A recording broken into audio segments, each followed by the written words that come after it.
నమస్తే అండి, welcome to Telugu capital. నేను మీ అడ్వకేట్ శ్వేత. కాలిఫోర్నియా కార్చిచ్చుల గురించి మనం మాట్లాడుకుందాం. ఇవాళ పదుల సంఖ్యలో మృత్యువాత పడ్డారు అండ్ చాలామంది ఒక 30 లక్షల వరకు జనాభా పూర్తిగా తమ సర్వస్వం కోల్పోయి, ఇల్లు తగలబడిపోయి, అసలు బేసిక్ నెసెసిటీస్ వాళ్ళ బట్టలు కూడా తీసుకురాలేని పరిస్థితి.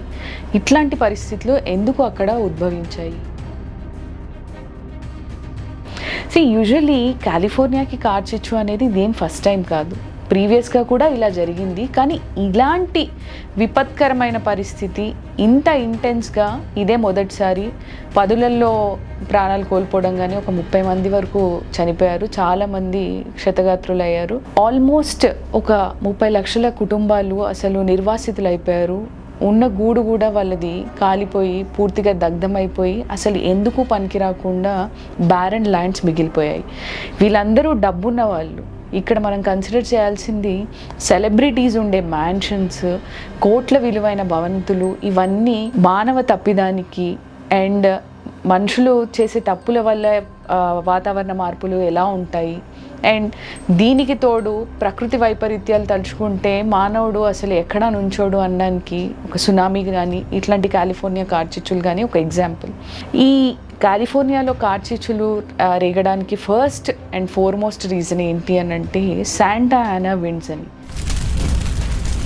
ఫస్ట్ ఇవి మొదలయ్యేది ఒక చల్లటి ప్రదేశం నుంచే మొదలవుతాయి. డెజర్ట్ ఏరియా నుంచి కొద్దిగా చల్లగా ఉన్న ప్రాంతాల నుంచి మొదలవుతూ డెజర్ట్ ఏరియాస్ వైపు వస్తూ ఉంటాయి.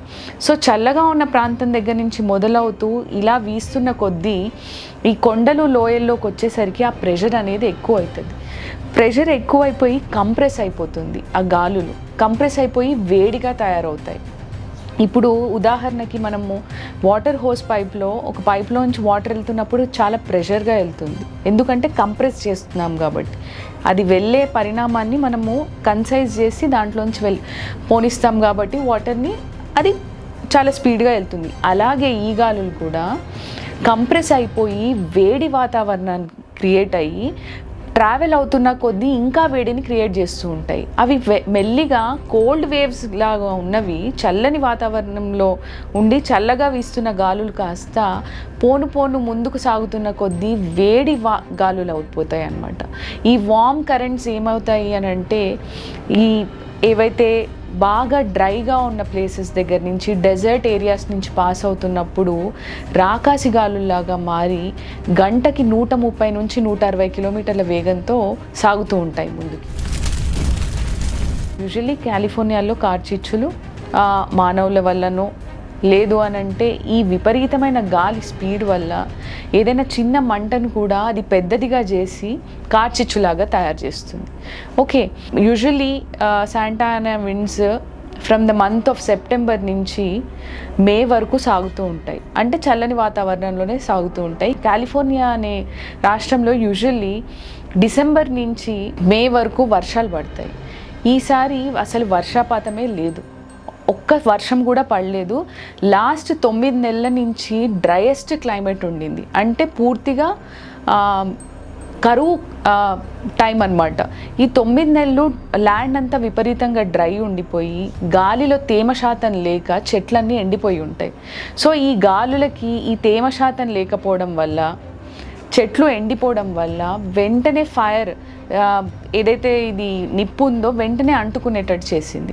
అండ్ అక్కడ భవంతులు మన ఇండియాలో లాగా కాంక్రీట్తోనో సిమెంట్ యూజ్ చేసి కట్టారు కాబట్టి మోస్ట్ ఆఫ్ ది టైమ్స్ అక్కడ వుడెన్ హౌసెసే కాబట్టి ఈజీగా తగలబడిపోవడానికి ఛాన్సెస్ ఉంటాయి. సో ఈ శాంటా ఆనా విండ్స్ ఈ 160 కిలోమీటర్ల వేగంతో ప్రయాణించడము, ఇవి రాకాసి గాలుల్లాగా టార్నడోస్ని మించి స్పీడ్గా వెళ్ళడము, దీంతోపాటు అక్కడ క్లైమేటిక్ కండిషన్స్ చాలా డ్రైగా ఉండడము, పొడిబారిన నేల, పొడిబారిన చెట్లు, ఎండిపోయిన ఏవైతే ఉంటాయో ఆకులు అవన్నీ. ఇప్పుడు యూజువల్లీ మనం సమ్మర్లో అడవుల్ని ఎలా చూస్తాం, మొత్తము ఆకులన్నీ రాలిపోయి ఓన్లీ చెట్లు మోడుబారిపోయి ఉంటాయి. సో అలాంటప్పుడు కార్చిచ్చు వేగంగా వెళ్ళడానికి ఛాన్సెస్ ఉంటాయి. సో ఇవన్నీ కాకుండా మానవులు కూడా అక్కడ ఈ క్లైమేటిక్ చేంజెస్ని వాళ్ళు కూడా ఇన్ఫ్లుయెన్స్ చేశారు.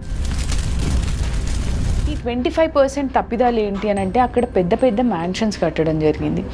ఆ మ్యాన్షన్స్లో చెట్లు తీసేసి గార్డెన్స్ అందు మెయింటైన్ చేయడానికి లాట్ ఆఫ్ వాటర్ కన్జ్యూమ్ అవుతుంది. సో ఆల్రెడీ అసలు అక్కడ విపరీతమైన డ్రాట్ అండ్ ఫెమైన్ ఉంది.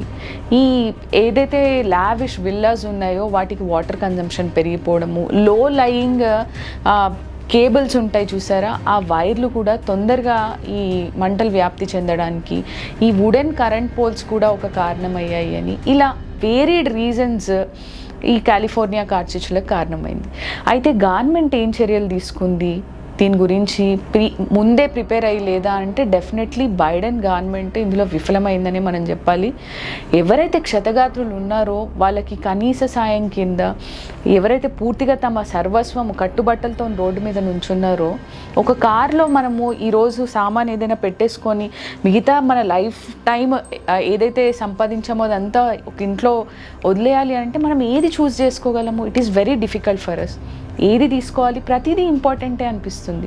ప్రతిదీ మనము సంపాదించుకొని కొనుక్కున్నదే కాబట్టి. అలా రోడ్డు మీద నుంచున్న వాళ్ళకి వాళ్ళు కనీస సాయం కింద $770 అంటే మన ఇండియన్ రూపీలో 66,000 కింద వాళ్ళకి సాయం అందించడము, వన్ టైం సెటిల్మెంట్ కింద అనేది అసలు చాలా దిగ్భ్రాంతికి గురి చేసింది. ఇండియా అట్లాంటి డెవలపింగ్ కంట్రీలో మనం ఏదైనా ఒక ప్రాణం కోల్పోయినా కానీ, ఏదైనా ఇట్లాంటి విపరీతమైన కండిషన్స్లో, లేదు రైతులకి బీమా కింద అసలు ₹1,00,000, కళ్యాణ లక్ష్మి అట్లాంటి స్కీమ్స్ కింద లక్షలు ఇస్తున్నప్పుడు వాళ్ళు పూర్తిగా అట్లా సర్వస్వం కోల్పోయి రోడ్డు మీద నుంచున్న వాళ్ళకి 66,000 ఇవ్వడము అసలు నవ్వుల పాలైపోతుంది బైడెన్ గవర్నమెంట్. అక్కడ అమెరికన్స్ కూడా చాలా రివోల్ట్ అవుతున్నారు. 66,000 మాకు ఒక హోటల్లో ఉండడానికి కూడా సరిపోదు అని. ఏదేమైనా కానీ ఈ విపరీతమైన క్లైమేట్ చేంజెస్, మానవ తప్పిదాల వల్ల ప్రకృతి వైపరీత్యాలు అనేవి ఎంత సహజమో, సునామీ తర్వాత కాలిఫోర్నియా కార్చిచ్చుల్లో మనం తెలుసుకోవాల్సింది ఎంతైనా ఉంది. మన బాధ్యత పర్యావరణం పట్ల ఎలా ఉండాలి, చెట్లను ఎలా పెంచాలి, ఈ విపరీతమైన పొల్యూషన్ని ఎలా తగ్గించుకోవాలి, వీటన్నిటి మీద మనం కాన్సన్ట్రేట్ చేయాల్సిన టైం డెఫినెట్లీ వచ్చిందని నాకు అనిపిస్తోంది. ప్లీజ్ మీరు కూడా ఇట్లాంటి ఇన్ఫర్మేటివ్ వీడియోస్ని షేర్ చేయండి, లైక్ చేయండి. మీరు ఏదైనా ఇంకా దేని గురించైనా తెలుసుకోవాలి అని అంటే కమెంట్ చేయండి. మేము మా నెక్స్ట్ వీడియో దాంతో వస్తాం. Thank you.